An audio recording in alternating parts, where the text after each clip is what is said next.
nama saya Latifah Fitria dengan NIM 2313400101. Oke, di sini saya akan menjelaskan teori yang dibawa oleh Sigmund Freud. Nah, sebelum itu saya akan menjelaskan struktur kepribadian. Jadi, kepribadian adalah seperangkat perilaku, perasaan, pola pikir, dan pengalaman seseorang. Kepribadian ini membuat seseorang menjadi sosok yang bersikap seperti sekarang. Menurut Sigmund Freud, struktur kepribadian manusia terbagi menjadi 3.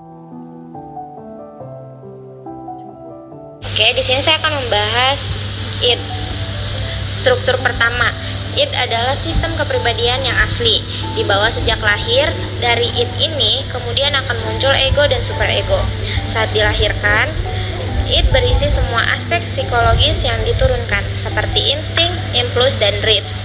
Id berada dan beroperasi dalam daerah konsensus, mewakili subjektivitas yang tidak pernah disadari sepanjang usia. Id berhubungan erat dengan proses tidak untuk mendapatkan energi psikis yang digunakan untuk mengapresiasikan sistem dari struktur kepribadian lainnya. Dan dua mekanisme yang bisa dilakukan untuk memenuhi id, yaitu dengan tindakan refleks dan proses primer. Tindakan refleks berisi tindakan otomatis seperti mengedipkan mata, batuk, dan sejenisnya. Sedangkan proses primer melibatkan tindakan yang lebih kompleks yang mengarahkan manusia untuk membentuk gambaran mental. Wujud dari id berupa naluri yang menjadi dorongan manusia agar memenuhi kebutuhan dasar seperti kebutuhan makan, seks, dan menolak rasa sakit atau tidak nyaman. Cara kerja id adalah selalu mencari kenikmatan dan menghindari ketidaknyamanan. Itu ada ego. Di sini saya akan sedikit menjelaskan. Ego itu merupakan struktur penghubung antara struktur id dan dunia realita. Ketenangan yang timbul dari id akan dipenuhi oleh struktur kepribadian ego, seperti ketegangan di saat haus ataupun lapar. Maka ego akan segera mencari suatu cara untuk tujuan meredakan ketegangan yang timbul dari struktur id.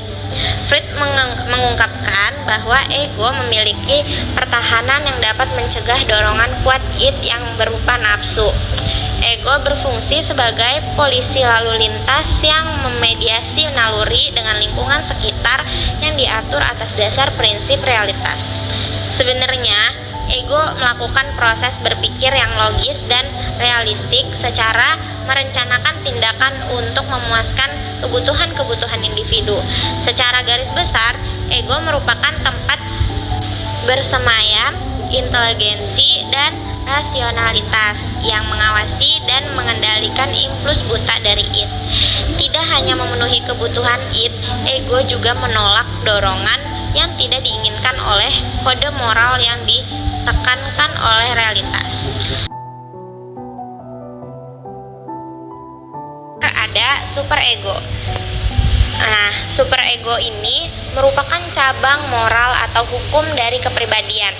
Tugas utamanya adalah apakah suatu tindakan itu baik atau buruk, benar atau salah.